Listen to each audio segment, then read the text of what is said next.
Have you ever held on to a moment wishing it would never end? A child's laughter echoing through the room, a sunset painting the sky in colors you've never seen before, the touch of a hand that makes the world feel safe, and then, almost without warning, it slips away. The laughter fades, the colors dim, the hand lets go. Life has a way of reminding us over and over of a truth we resist to accept. Nothing lasts forever. But here's the paradox. Even though every one of us knows this, deep down we live as if things could stay the same. We cling to what is already passing, and when it changes, as it always does, we feel broken, betrayed, left behind. Imagine this. You're standing at the ocean's edge. The waves rush forward, kiss the shore, and then retreat. No matter how tightly you try to hold them, they will never stay. The next wave is always different. This is the story we all live. We try to capture the waves of life, youth, success, beauty, love, only to watch them slip through our fingers like water. And yet in that fleetingness, in that passing nature, lies a wisdom deeper than the ocean itself. The Buddha once said that the greatest mistake we make is believing we can hold on forever. Our suffering is not because things change. It's because we refuse to let them. Think of the times you've suffered most. Was it not when you lost something you thought would always be there? A relationship you believed unshakable? A body you thought would stay young? A dream you thought was yours to keep? We grieve not just for the loss, but for the illusion that it could have lasted forever. But what if, instead of fighting this truth, we leaned into it? What if impermanence wasn't a curse, but a gift? Imagine if every flower bloomed without ever wilting. Would we marvel at its beauty, or would it simply become part of the background, unnoticed, ordinary? It is precisely because the flower fades that we pause to admire it. Because the sunset doesn't last, we stand in awe while it burns the sky.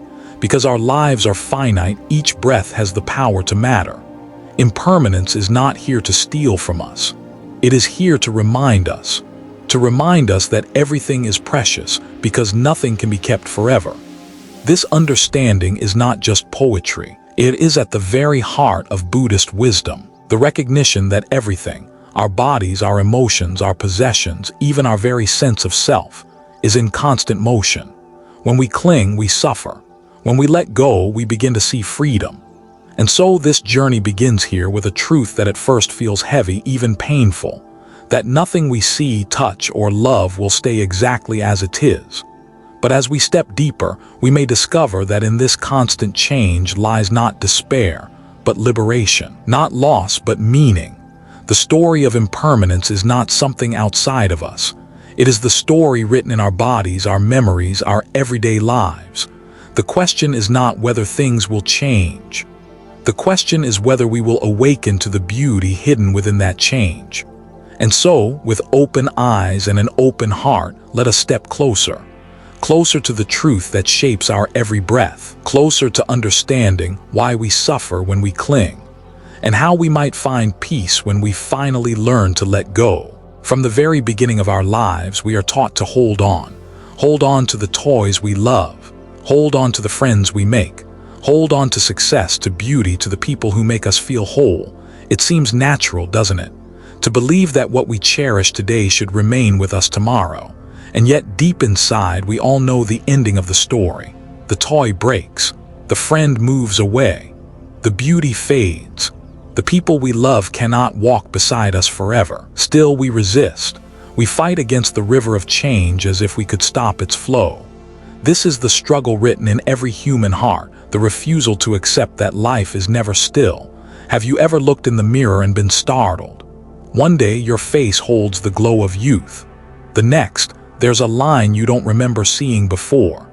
It's as if life leaves its signature on us while we aren't watching. And yet, we buy creams, chase diets, build walls against time, desperate to believe we can outsmart impermanence. But time doesn't bargain, it doesn't wait. History is filled with kings and emperors who built entire empires, convinced their power would outlast the ages. But where are they now? Their palaces are ruins. Their names are carved on stones weathered by centuries.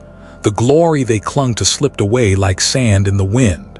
And it's not just kings, it's us. Every one of us.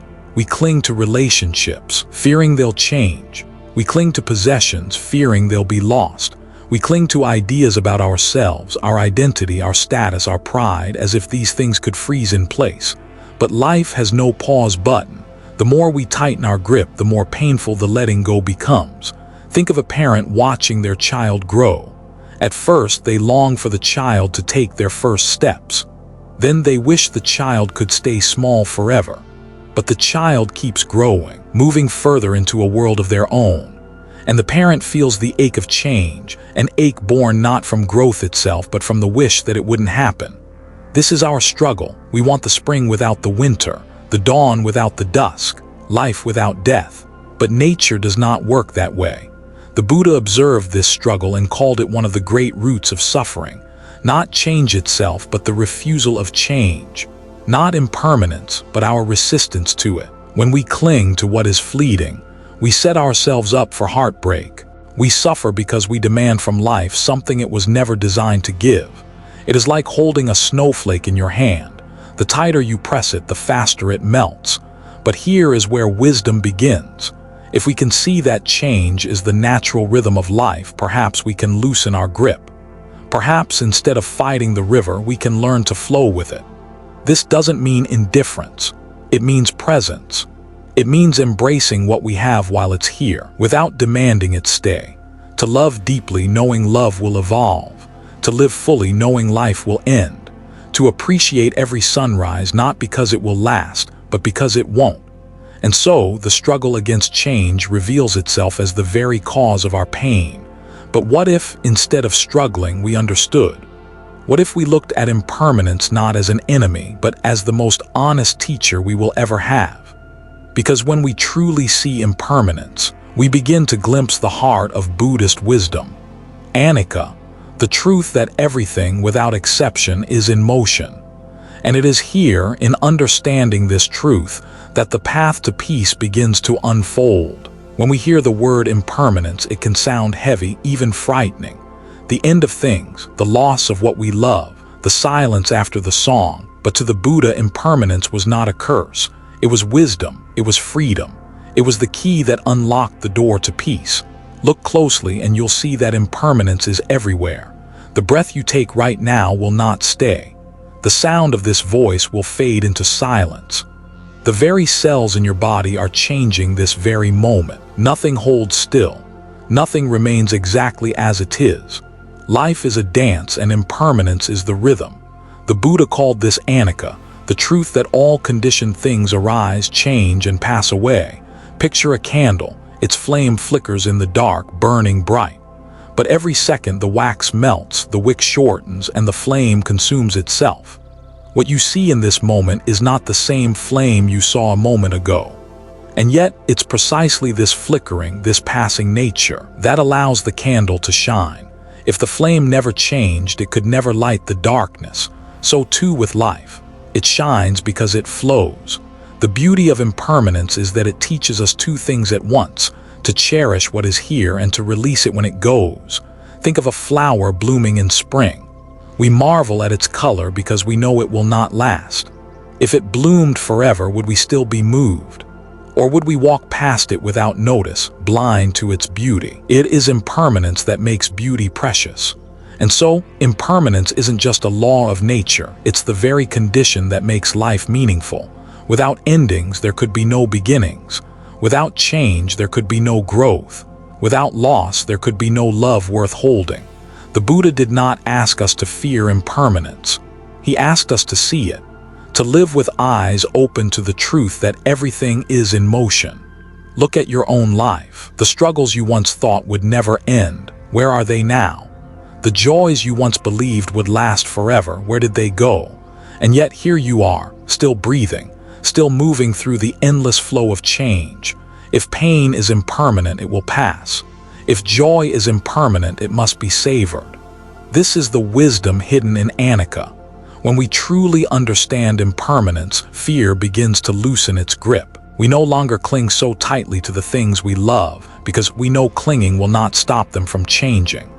We no longer despair when we suffer, because we know suffering too will not last. Impermanence is both the wound and the healing. It takes away, but it also gives. It destroys, but it also renews. Every ending carries the seed of a new beginning. This is why the Buddha said that seeing impermanence clearly is the first step to awakening. It is like waking from a dream where we thought things could last forever. Once we see that everything is moving, we stop fighting the flow and start learning how to move with it. But here lies a challenge. If impermanence is such a profound truth, why do we suffer so much because of it? Why do we struggle against the very law of life itself? The answer lies not in impermanence itself, but in us. In the way we cling, the way we hold, the way we refuse to let go. To understand suffering, we must look at this clinging, this desperate grip on what was never ours to keep. And it is here, in the heart of attachment, that the next layer of wisdom begins to unfold. If impermanence is simply the truth of life, then why do we suffer so deeply because of it? Why do we break when things change, when people leave, when life refuses to stay the way we want it? The answer is simple, yet piercing. It is not impermanence that causes our pain. It is our clinging to what cannot be held. Imagine holding a handful of sand. If you keep your hand open, the grains rest softly on your palm. But the moment you squeeze, desperate not to lose them, the sand slips faster through your fingers. The tighter you grip, the quicker it escapes. This is the nature of life. Our suffering is not in the sand, it is in the grip. Think of love. Love itself is not suffering. Love is beautiful, alive, flowing. But when we cling to love, when we demand it stay exactly as it is, when we fear losing it, we turn love into chains. The moment we say, this person must never change, this bond must never fade, we plant the seed of sorrow. And when change inevitably arrives, as it always does, we feel betrayed. Not because love betrayed us, but because our expectations did. We do this with everything. With our possessions, we suffer when they break or are taken away. With our bodies, we suffer when age and illness appear, as though they were unfair invaders instead of natural guests. With our identities, we suffer when others do not see us as we want, or when the roles we cling to slip away. The Buddha called this dukkha, the unsatisfactory nature of life. Not because life itself is flawed, but because we cling to it as though it could ever stand still. There was once a woman who lost her only child. Her grief consumed her, and she begged the Buddha to bring him back. The Buddha did not refuse her pain. Instead, he asked her to find a single household in the village that had never known death. She searched every home, but everywhere she went, she heard the same story. A father gone, a mother buried, a child lost. And slowly she realized her suffering was not hers alone. Loss was not her punishment, it was the law of life. Her clinging to forever was what deepened her wound. And in that realization she began to heal. This is the great turning point of wisdom, to see that we cannot control the waves, but we can learn how to surf them. To see that clinging will always cut us, like holding onto a rope that slips through our hands. To see that freedom does not come from grasping, but from letting go. Imagine living without that desperate grip. Imagine loving fully without needing to possess. Imagine enjoying beauty without demanding it remain. Imagine accepting your own body as it changes instead of waging war against time. This is not detachment from life. It is the deepest way of embracing it. Because only when we stop clinging can we finally hold life as it truly is, alive, fluid, ever-changing. Clinging creates suffering because it collides with the truth of impermanence. The more we resist change, the more change hurts us. But if we loosen our grip, suffering begins to soften. And this brings us to another question, one that lies at the very heart of Buddhist wisdom.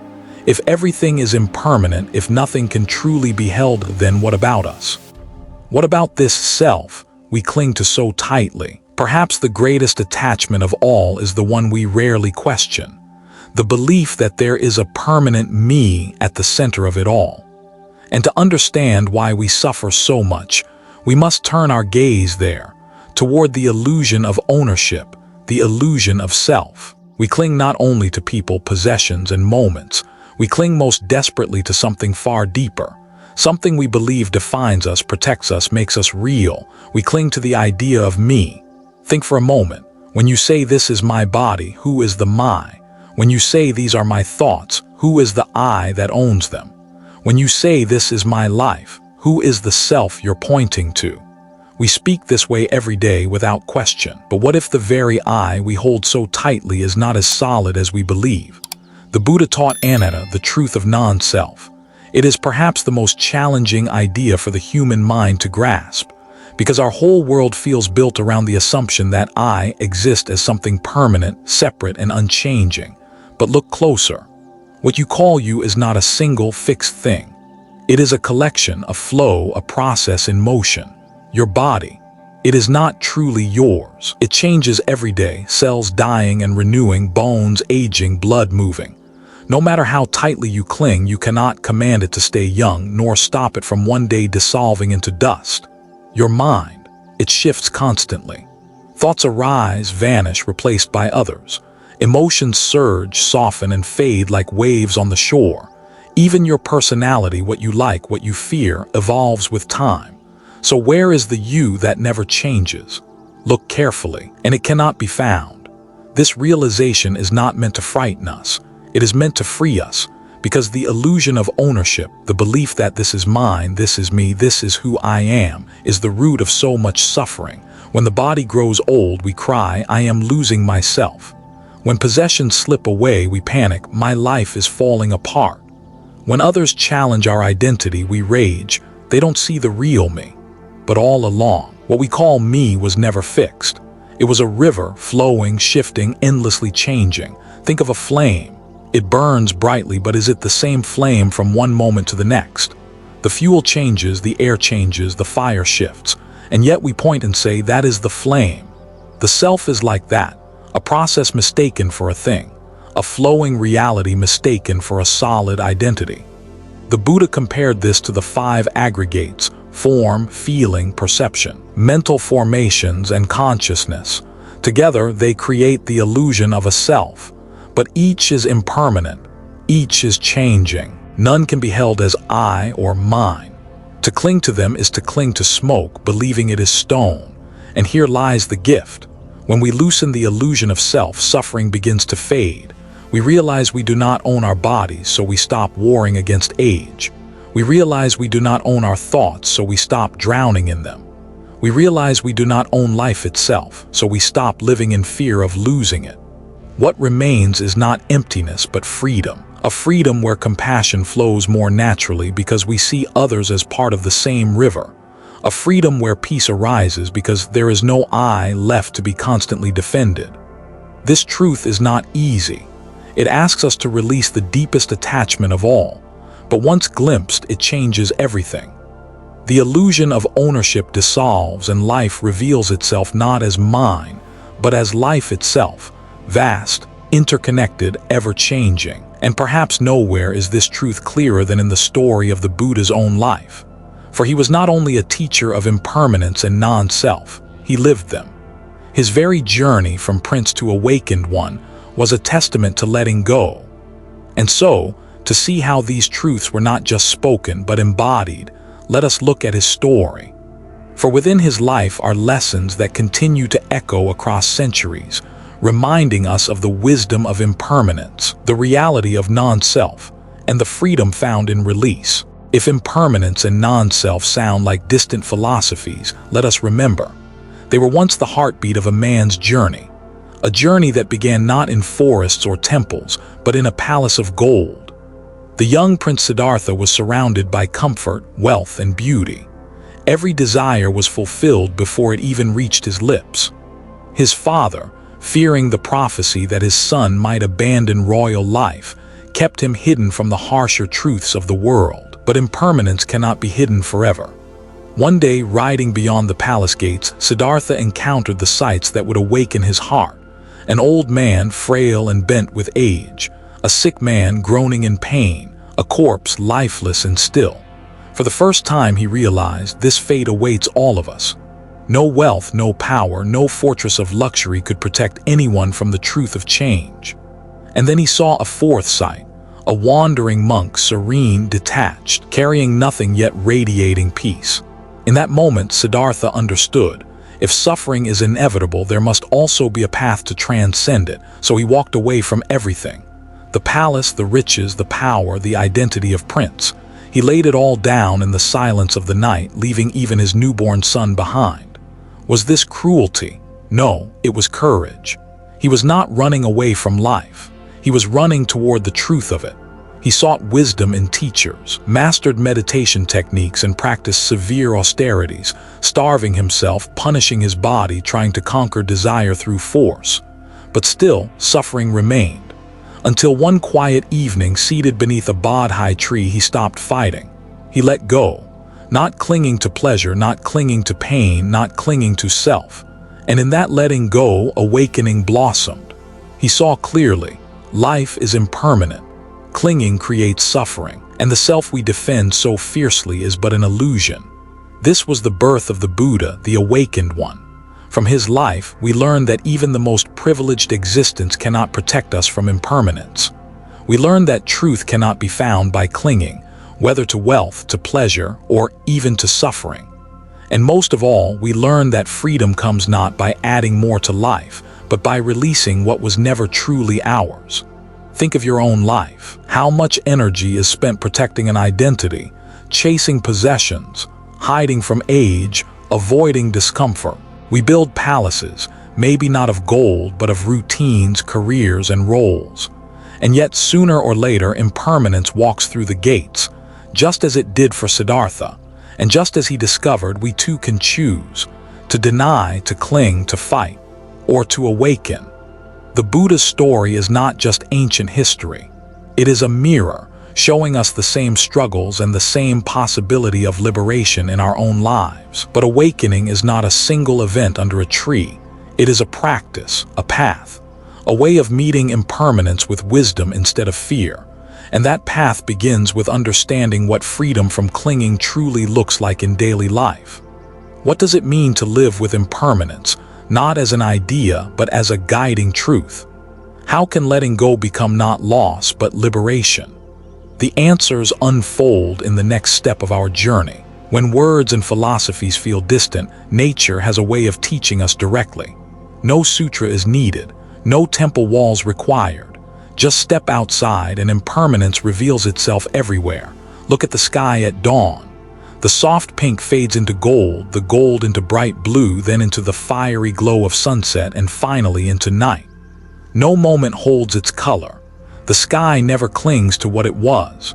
The trees show us the same truth. Spring bursts forth with blossoms, summer stretches green and full, autumn blazes in fire-red leaves, and winter strips everything bare.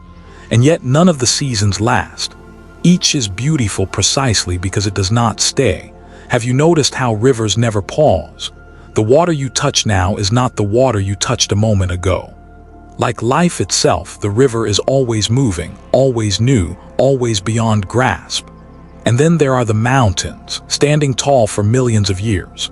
They seem eternal until you remember even they are slowly crumbling, weathered by wind, rain, and time. Even stone bends to impermanence. Nature whispers to us constantly, change is not the enemy, it is the way. The flower does not mourn when its petals fall. The tree does not resist when its leaves wither. The ocean does not cling to a single wave, nor the sky to a single cloud. It is only humans who resist. We cling, we cry, we rage against the current. But nature shows us another way to flow, to surrender, to see beauty not despite impermanence, but because of it. Remember the cherry blossoms in Japan, celebrated each spring. They bloom for just a few fleeting days before falling. And yet their short life is not seen as tragedy but as wonder. The Japanese call this mono no aware, the gentle sadness and deep beauty of impermanence. In the falling of the petals, they see life itself, fragile, precious, fleeting. So ask yourself, what if you could see your own life the way you see those blossoms? Not something to cling to, but something to marvel at while it lasts. Would not every smile, every touch, every breath become infinitely more sacred? The Buddha himself often pointed to nature. He reminded us that just as the seasons turn, so too do our lives. Birth, aging, sickness, death. These are the seasons of our human journey. None can be escaped. but all can be understood, accepted, even embraced. When we let nature be our teacher, impermanence no longer feels like a punishment. It becomes a poem, a rhythm, a reminder that life's beauty lies in its fleetingness. And perhaps in seeing this clearly, we begin to loosen our grip, just a little. For if the trees can let go of their leaves, maybe we too can learn to release what was never ours to keep. And it is in this releasing, this loosening of the grip, that we touch a freedom deeper than anything the world can offer. A freedom that does not depend on what we hold, but on what we are willing to let go. We spend so much of life tightening our fists, holding on to people, possessions, titles, memories, even pain. We believe if we let go, we will lose everything. But in truth, letting go is not losing. It is the doorway to freedom. Think of the child clutching a toy so tightly their knuckles turn white. They fear it will be taken away. But once they finally release it, their hands are free again, free to play, free to explore, free to receive something new. Are not so different. When we loosen our grip, life does not collapse, life opens. The Buddha taught that clinging is the root of suffering, but he also showed us the antidote, release. Not in a cold or careless way, but with compassion and clarity. When we let go of anger, the heart softens. When we let go of control, peace arises. When we let go of the illusion of ownership, we discover we were never truly lacking. Imagine carrying a heavy backpack for years, so long you almost forgot it was there. Every step was harder, every breath shorter. Then one day you set it down. The relief is immediate. The world feels lighter, brighter, more spacious. That is what letting go feels like. The great paradox is this. We believe freedom comes from holding tightly, from securing more. Yet every layer we add becomes another chain. True freedom is subtraction, not addition. It is found not in getting, but in releasing. Think about the moments in your life when you've let go, the grudge you finally released, the relationship you stopped forcing, the perfection you stopped chasing.